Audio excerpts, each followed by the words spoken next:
Hello, everyone. My name is Lopez Matthews, and I am the chair of the Publications Committee for the Association for the Study of African American Life and History.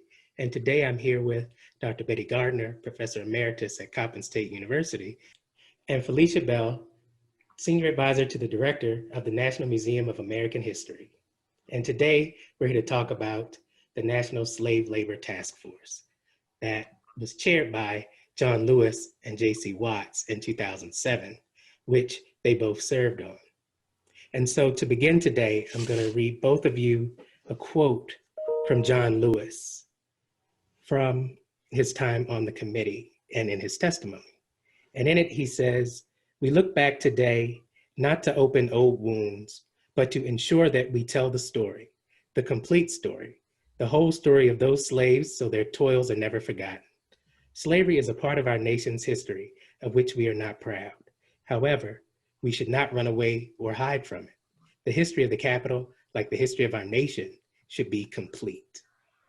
And so with that statement, John Lewis kind of set up almost where we are today as we look at monuments being taken down around the nation.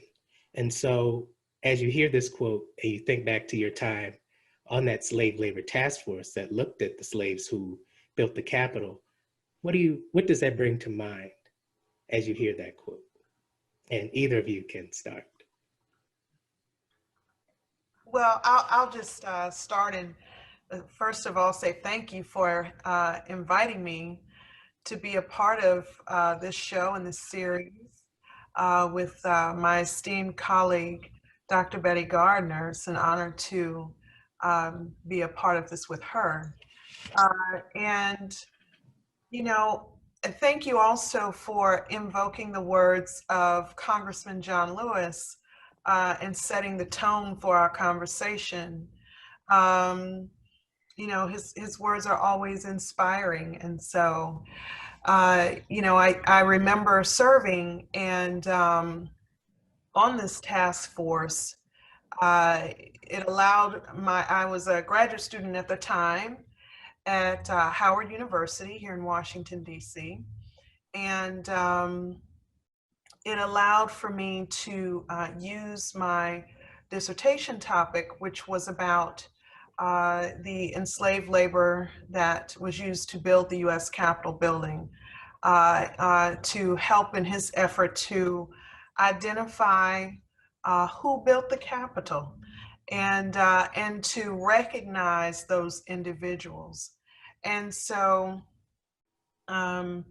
hearing those words from him reminds me of all of the effort that the task force committed to that recognition. And also at the time, the Capitol's Visitor Center was under construction and completion. And so the task force, particularly Congressman Lewis, wanted to in some way recognize the enslaved labor in the visitor center. And so what the task force ended up concluding was that the main hall of the visitor center, which at the time was just called the Great Hall, and so they wanted that hall renamed. And so they decided to name it Emancipation Hall. Also within the visitor center was an exhibition that included information about how the building was constructed. And so the use of enslaved labor, that story was also told in that setting. So all of this was to bring about awareness to visitors to the Capitol who had previously not necessarily been informed through any literature they received or any guided tours. They may not have been told about the labor used to construct the Capitol.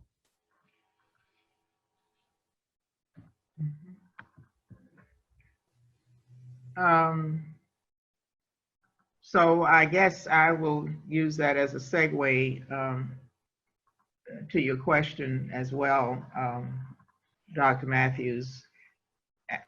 I think that having this conversation today with my esteemed younger colleague, Dr. Bell, is certainly important, and in having this as a part of this series, I think is important, because when you look at the fact that now more than a decade ago, the Congress realized the necessity for acknowledging the labor that had been done in the building of the Capitol by slave laborers, and I know that this was an area of research that Dr. Bell was involved in as a graduate student, but that this really, I think, became kind of a major piece of research for you, correct, Felicia? Yes, And one of the persons who was kind of the main figure was man who you did do some research on, out that you feel that piece in. But I think that talking about this today is certainly important, and in some ways very troubling, because now we're at such a very different place oh yes, in telling the history of America and African Americans, and to think that again Congress recognized, and I imagine certainly Congressman Lewis had a role to play in sort of pushing that effort. But you know, you look at that, and it was certainly important to do. And as I said, now here we are, sort of struggling to get any part of the African American story fully told. I mean, it's just such a strange and different time. So that was important. And in addition to Dr. Bell, Dr. Lonnie Bunch was a part of the task force, and had a statement that day at the hearing. In addition to other members of the committee that were mainly from Congress. I think there were only about 3 or 4 of us that were not. And I certainly felt it was an honor to be on the committee that he was chairing, and that it spoke to, again, I think his broader understanding, that is Congressman Lewis's understanding of African American history. Certainly, you know, we see him and we focus him in the civil rights movement, which was his major role. But it was he who, as you said in that statement, talked about how important it was for people coming to the Capitol, and I would say for those serving at the Capitol, to really know this story. So I think that that was tremendously important, and I'm glad that at least on ASALH TV, it will kind of be reintroduced into people's understanding, because it was important. It was important to do that, and so hopefully, and I have not been to the visitor center lately, but hopefully that story is still being told, because it really is important. But it's also, I think it's important for visitors to understand perspective, right?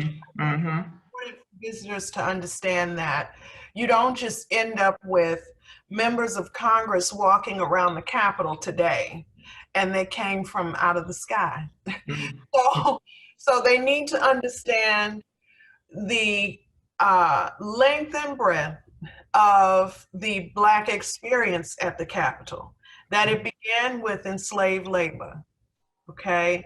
and that it began with critical labor because of what was put into the Constitution, that there would be a federal seat of government on the Potomac, and that there would be a seat for Congress, a building, by 1800. So had it not been for enslaved labor building that Capitol and having construction completed in time, it would not have been done, because the European labor that was used struck often because they wanted more pay. It was then, as it is now, very expensive to live in Washington, D.C. So they were striking quite frequently for increased pay and assistance for their tools that would break, or, and they wanted more compensation. So they often struck and stopped working. But enslaved labor was a captivated audience, if you will. So they knew that that could be a workforce that could be used and readily available to have construction completed in time. Mhm.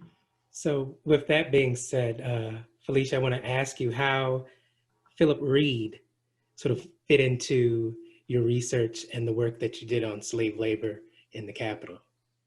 Well, and it's important we mention him, and just so your viewers know that there were so many other enslaved craftsmen as well, contributing to the labor, building walls, trenches, and moving materials, and there were all kinds of craftsmen doing work, and also, of course, the dreadful work of working in those quarries at Aquia Creek in Stafford County in the middle of winter, the most difficult time to coax stone from the earth.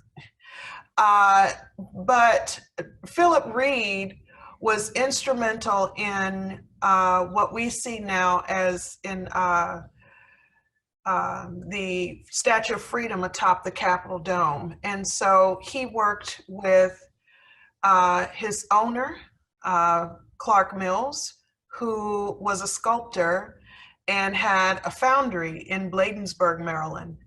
And Mills owned 11 enslaved people. He was from South Carolina. He purchased Philip Reed there for $1,200 and taught him the work of the foundry, and so how to cast bronze. And once Mills moved to the Washington, D.C. area, he was commissioned to cast the statue of Andrew Jackson in Lafayette Park. And he did that, which was the first bronze statue in this country and the first equestrian statue with a horse on its hind legs. Mm-hmm. So this was a phenomenal feat for a man who was self-taught. And so Reed likely worked on that project as well. And so then Mills was commissioned to cast the bronze for the Statue of Freedom, which was designed by Thomas Crawford.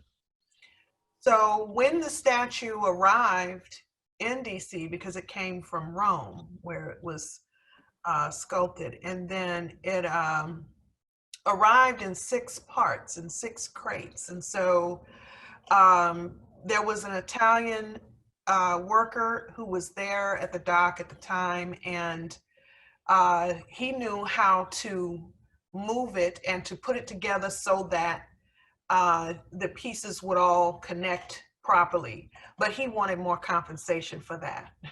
So Mills says, well, I have, my enslaved people right here who could do that. So Philip Reed was then tasked to put the statue together, and he did so using a pulley and tackle So you're using technology now. This very skilled man, Philip Reed was, and so use that to put the statue together, and then worked in the foundry. And we know from the records, keeping fires under the molds there in the foundry, which was a brick building in an octagon shape, and very little ventilation. And when you're working in a foundry, even today, now we have all of these, you know, protective gear and everything, but back then they didn't. And so he would have had to keep those fires up overnight and constantly. So it's very hot and very unpleasant, to put it nicely. So very hazardous labor, actually.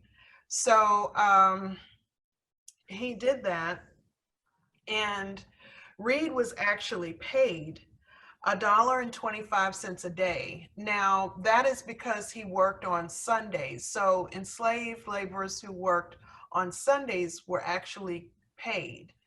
And then the commissioners of the District of Columbia had agreements with owners of enslaved people to pay them, I believe it was $5 a month. And so that money would go to the owners, and then at the owner's discretion, they could then pay their enslaved person. So this was a way of hiring out labor.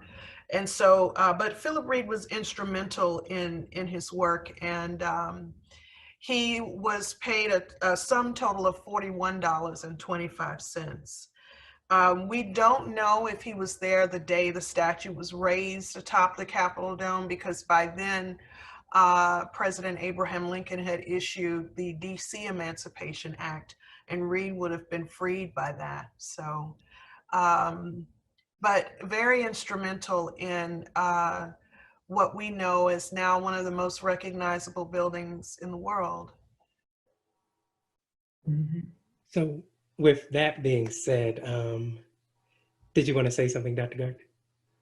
Gardner? No, just that's, of course, you know, a story that is pretty much lost, you know, in history, and I'm sure is a part of the whatever is there in the visitor center. I mean, the statements, the brochures, the whatever. But I mean, I just think that's such an important story that, you know, most folks don't know. They see that statue up top, and of course, you know, don't know any of the real history of it. So, you know, all of this, I think, is time to kind of bring it back out, you know, share it with the public. So in that vein about sharing history with the public, you are a former president of ASALH, and having been around ASALH for a number of years, I wonder if you could share with me sort of what role ASALH has sort of played in supporting not only this story, but sort of supporting, sort of spreading Black history to the public, because that's essentially what the Slave Labor Commission did and what we're doing right now. Mm-hmm. Well, I would say that, excuse me, again, sort of going back to Dr. Woodson's vision of ASALH and what he wanted to accomplish by the founding of the organization, and his mission, as you know, most of us know, was to really educate. Of course, there would be the scholars who would be doing the scholarly work and perhaps writing for the journal Negro History. But additionally, he wanted the masses to be educated. And so I think that, you know, that's a role that ASALH continues to be engaged in, you know, in now. And I think it's important to know that there are many historians, scholars, or humanities scholars, or the various areas that would involve helping to tell the story, the African American story, that there are many of those scholars who have been engaged over time in educating the African American population, the American population, and even more globally now in terms of African American history. And many of those scholars have also been involved in various projects, and there are several underway now with the Park Service to do a more complete job of telling the African American story within the American story. So if you look at various sites like Harper's Ferry, Fort Sumter in South Carolina, last summer, I think it was, the focus was on Virginia and the 1619 project, which was quite amazing. So, you know, there, of course, the Douglas home here, the Bethune House, the Woodson home.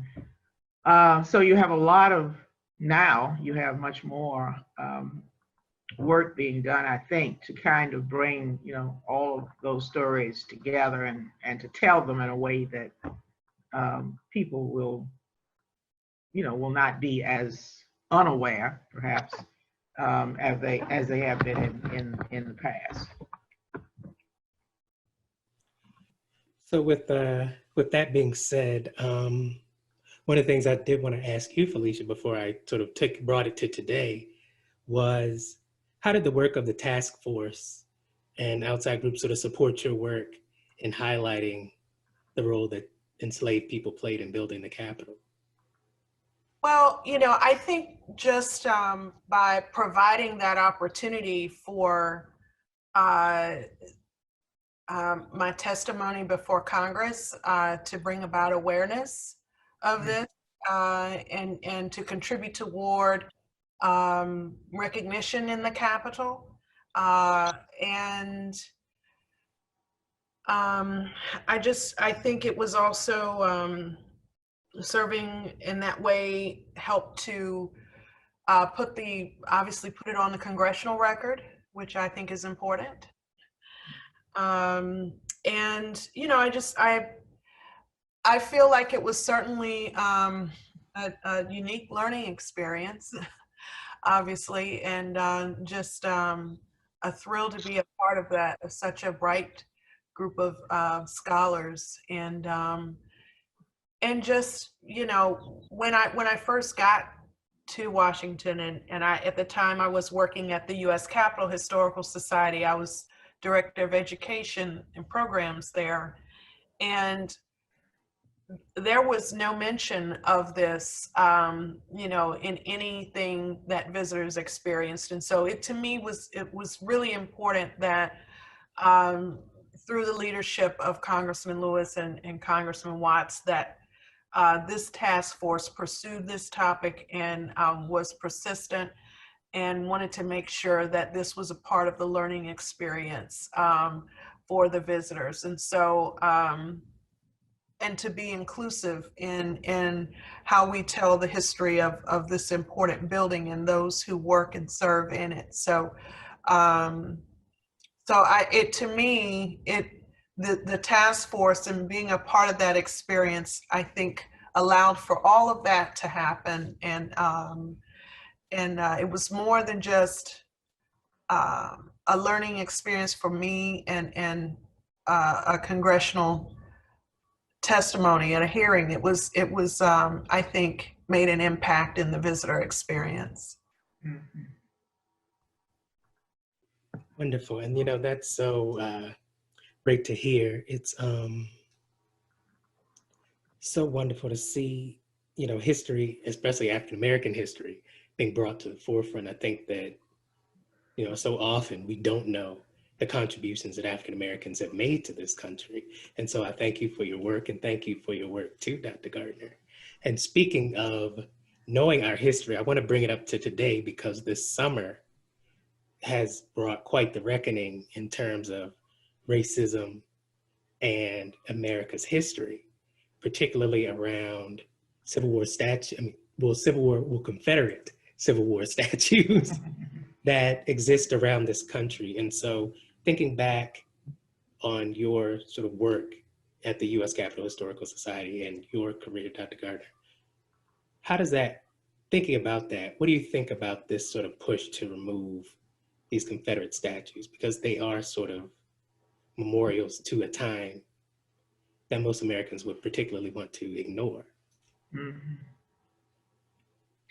Well, I think the focus on that this summer was very interesting and connected very much to the larger movement of the summer. I do want to, before I continue with that, I do want to just comment again to Felicia with that piece about Reed's involvement with the statue in Lafayette Park. I never knew that story. Oh. And I'm sure that very few other people either, but I mean, that gives it even a different significance to know, that he was actually engaged in that work. Because I think whenever you look at that statue, even when you saw the pictures of, persons trying to pull it down and all of that, you knew that it was a very unusual statue, the crafting of it. And I think maybe somebody wrote something about it, and the fact that the horse is standing up on his hind legs and so forth. So it was certainly unusual. But I think that again, and maybe somebody needs to do some history of the statues in Washington and what their story is and all of that. But I think that certainly, the intent in terms of the Confederate statues was, perhaps was very much important to at least focus, on them. Because I think the other thing about many of those statues is that actually many of them were, certainly in other places, were actually erected many years after the Civil War. Right. So there were people in the early part of the 20th century, late 19th, early 20th century, that were still trying to sort of resurrect that whole story of the Confederacy. And many of these statues were erected a number of years after the Civil War, which I've always found interesting, that they were still trying to perpetuate that whole image of the Civil War, of why the war was fought, of The lost cause. the lost cause, yes, the lost cause, and kind of bringing it back to life. So many of these were built, were erected, much later than the war itself. And then I was saying that here in Washington, however, one of the sort of concerning aspects of this whole thing was that some persons, and can't identify who or any of that, but in looking at these statues, somehow focused eventually on the Emancipation statue, it's called, which was erected in what is called Lincoln Park, a small park just off of Capitol Hill here in Washington, that has a statue of Lincoln standing with a document that is supposed to be the Emancipation Proclamation in his hands. And there's an emancipated, I suppose, slave who is kneeling there, but with chains unbroken, broken rather, not unbroken, chains broken. And I think the first impression was that here you have another, visual piece of, this white leader, man standing and the black man kneeling, etc. But while that image certainly is a bit troubling, what seemingly was not known initially was that this statue was actually paid for by former slaves and I guess free blacks and whoever in the 1870s to commemorate the emancipation of African Americans here in Washington. So after, a bit of back and forth about whether it should stand or not, that whole issue seemed to have sort of finally died down. But I do think it's important again that when you sort of get into certain, let's say, certain groups then began to look at various aspects of the African American experience and what you may want to correct about it, that it's important to try to have some background behind it, so that it may look as though this is just a part of the overall picture, but at the same time, there would have to be a little bit of a difference about it if you sort of understood the context in which this was done. So I think there's still much work to be done in sort of crafting and telling the African American story, and we may find ourselves when we emerge from this this period that we're in of having to, kind of get back into the work of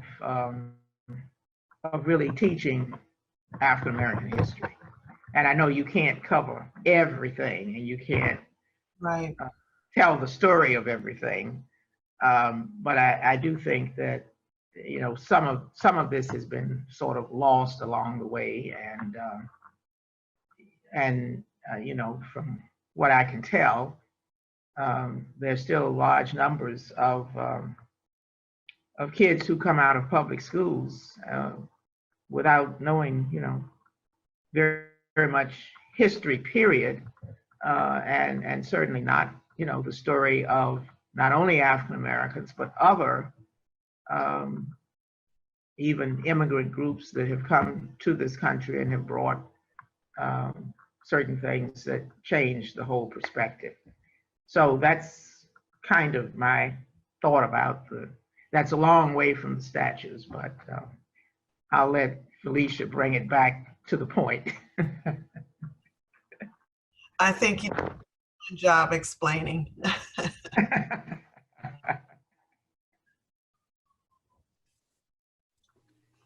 So Felicia, did you have a thought on the statues and sort of the significance of bringing them down, or the significance of having them stand? Because I've heard from people on both sides of the issue, some who think that they need to be taken down because, a statue is something that is honoring somebody. But then I've also heard from people who say we need to leave the statue standing because they feel that people need to know and understand that there were people who did support that cause. They were real people. They weren't this sort of phantom public that you never actually can put a name to. So that you can use these statues to kind of tell the real story of the Civil War. But what do you think? Where do you fall on that scale? Well, I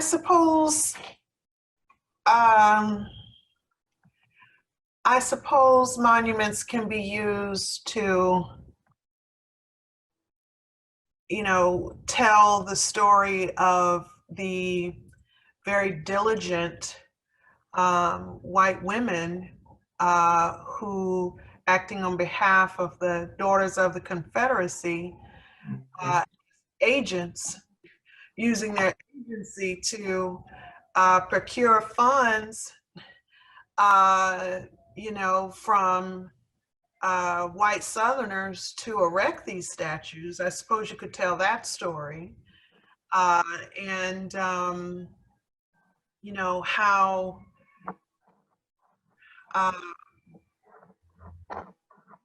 were used, as Dr. Gardner pointed out, many of them erected way after the Civil War. And so what message is that conveying to the public? And also when you're looking at where they were erected, in town squares, at courthouses, prominent locations, what is that saying? What message are they trying to get across? Is it really a message of we're trying to honor these individuals, or is it a message of, and then putting it in context of what's happening during that time with the rise of lynchings in the South, in the late 19th, early 20th century when these statues were erected. So, and just the scourge of racial violence and terror happening in the South, and then statues that were erected in states where the Civil War wasn't even fought. Mm-hmm. So I think you have to put it all in perspective and think of what can you learn from these statues, and then should there be opportunities now, or likewise there may be people today, organizations, groups, advocacy groups, who want to erect new statues that tell a different story, a more inclusive story, a truthful story, complete story. And they should be given a voice and opportunity to do that, just as the Daughters did. Mm-hmm. So I think we have to give it equal treatment. And let's see what we can come up with. The Mellon Foundation, I've read, has launched a wonderful initiative to examine these statues and take a look at this and see if we need to put new statues up or take others down. So, I like that. I like that we're sort of putting things in perspective here, and allow the public to make these decisions. We as historians, our job is to do the research and present that in a truthful, accurate way to the public, and then let the people decide based on the facts of how they want to proceed with recognizing what has happened in America's past. So that's how I will answer that. It's for me to say, I think it was a very clever answer to not say yes or no. But I guess I'm saying I don't necessarily think it's my job to say yes or no. It's my job to present the facts like I just did, and then let the people decide how they want to proceed with recognizing the Civil War and other parts of America's history, and who should be recognized and who should not. I appreciate that. I think that's a wonderful way to put it. And I think there are a lot of other people who probably would benefit from taking that same approach. I won't say who. Even if they're not. Exactly. I guess you've kind of answered my sort of last question in the idea that, do you think there should be a task force to kind of study the monuments? But as we look at things today, and given your work with the task force, and this might be a little more obtuse than, the slaves who built the Capitol, but do you think that there could be a task force or a commission sponsored by the federal government to look at race in America? Or do you think that would be a worthwhile effort or endeavor? Well, I mean, I think there are already, organizations and institutions doing that work. Now if the federal government wants to be specific in seeing how racism has impacted the federal government, that's different. But certainly there are institutions and organizations already doing that kind of work, examining, doing a, examination of, critical race theory. How does race impact the country's history and systemic racism, and how does it play in where we are today in terms of with mass incarceration and access to health care, access to quality public schools. So the people have already determined that work needs to be done, and there are organizations doing that work. So I don't know if there necessarily needs to be a government task force for that. Perhaps to examine what's happening in the government, yes. Yeah.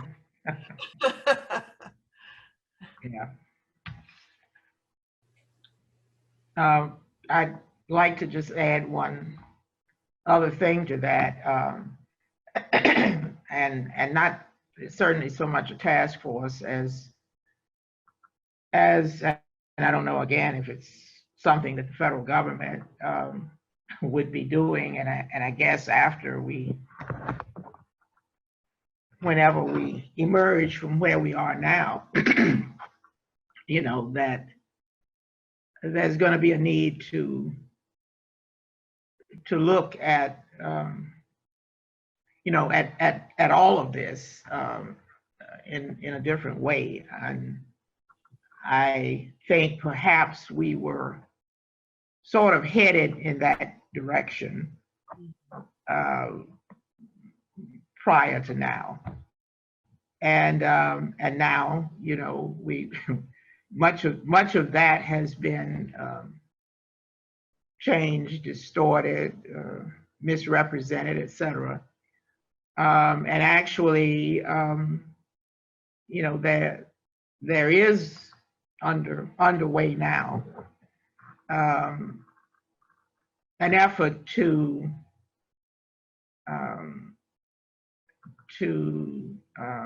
stop, I'll just use that word, stop federal agencies from engaging in any of the work of inclusion,